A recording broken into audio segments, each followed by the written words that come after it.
Hello बच्चों, let's see this question. So the question says spore dispersal in mosses occurs by option A is simple mechanism, option B is elaters, option C is elatophores and option D is elaborate mechanism.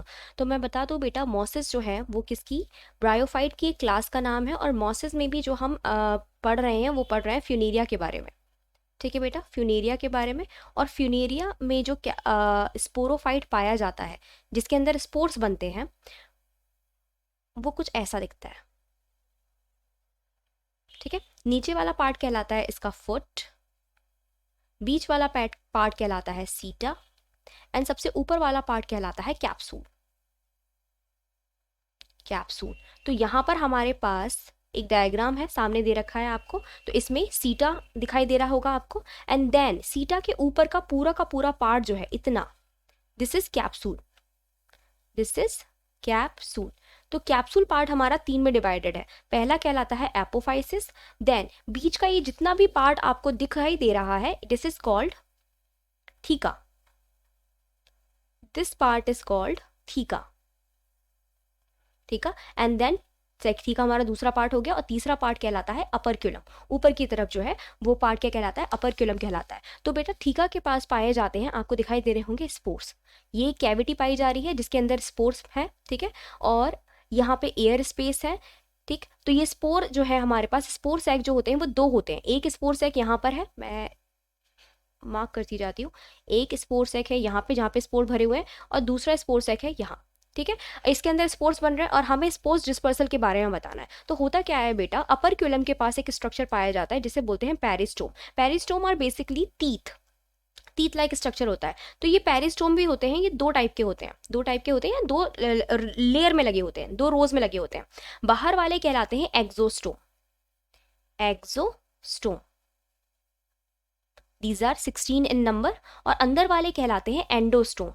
एंडोस्टोम, और ये भी 16 होते हैं number में. तो होता क्या है, एक्सोस्टोम जो होते हैं ये हाइग्रोस्कोपिक होते हैं नेचर में. कैसे होते हैं बेटा, हाइग्रोस्कोपिक. हाइग्रोस्कोपिक यानी कि ये एनवायरनमेंट से वाटर लेकर अपने अंदर वाटर को मॉइस्चर को एकदम क्या कर लेते हैं, कंजर्व कर लेते हैं, कंटेन कर लेते हैं और ये साइज में फूल जाते हैं. ठीक है, ये बाहर के जो स्पोर्स दिख रहे हैं आपको ये क्या है, एक्सोस्टोम है और ये हाइग्रोस्कोपिक होते हैं. एनवायरनमेंट से मॉइस्चर लेके, वाटर लेके अपने अंदर कंटेन कर लेते हैं और फूल जाते हैं. ठीक है, साइज में फूल जाते हैं. तो जैसे ही ये साइज में फूल जाते हैं, एक्सोस्टोम जैसे ही साइज में फूल जाते हैं वैसे ही इनका साइज जैसे बड़ा होने लगता है, वैसे ही अपर्क्यूलम जो है, अपर्क्यूलम जो है ऊपर जो आपको ये स्ट्रक्चर दिख रहा है अपर्क्यूलम, एकदम से खुल जाता है, ये ओपन हो जाता है. यहां से ये जो रिम लाइक स्ट्रक्चर दिख रहा है ये टूट जाएगा. जैसे ही अपर्क्यूलम हटेगा वैसे ही रिम लाइक स्ट्रक्चर टूट जाएगा और ये स्पोर सैक जो है जो खुल जाता है, ये स्पोर सैक जो खुल जाएगा और जितने भी अंदर स्पोर्स हैं वो सारे के सारे क्या होंगे, बाहर आके गिर जाएंगे, स्पोर डिस्पर्सल हो जाएगा.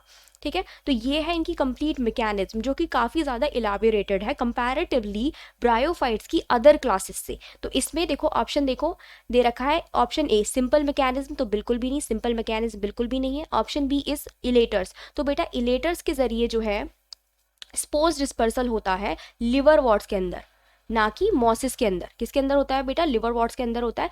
इलेटर्स जो है वो भी सेल्स हैं, हाइग्रोस्कोपिक सेल्स होती हैं. ठीक है, ये स्पोर्स के अंदर पाई जाती हैं, कैप्सूल के अंदर पाई जाती हैं ये. और ये भी क्या करती हैं, वाटर को, हाइग्रोस्कोपिक होती हैं, वाटर को कंटेन कर लेती हैं, फूल जाती हैं और कैप्सूल जो है फट जाता है इनकी वजह से भी.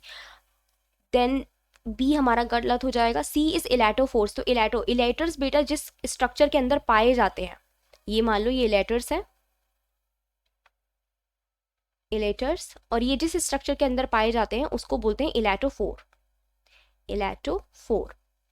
तो बेटा ये कंप्लीट, ये पूरा का पूरा इलेटोफोर्स को मिलाकर ये पूरा किस में पाया जाता है, लिवर वॉट्स में पाया जाता है. लिवर वॉट्स, ना कि मॉसिस में. ठीक है, लिवर वॉट्स में प्रेजेंट है, तो सी भी हमारा रॉन्ग हो जाएगा. D elaborate mechanism is the right option. You can see the capsule is also very elaborated and the mechanism is also very elaborated of spore dispersal in mosses. I hope आपको समझ में आया होगा. Best of luck.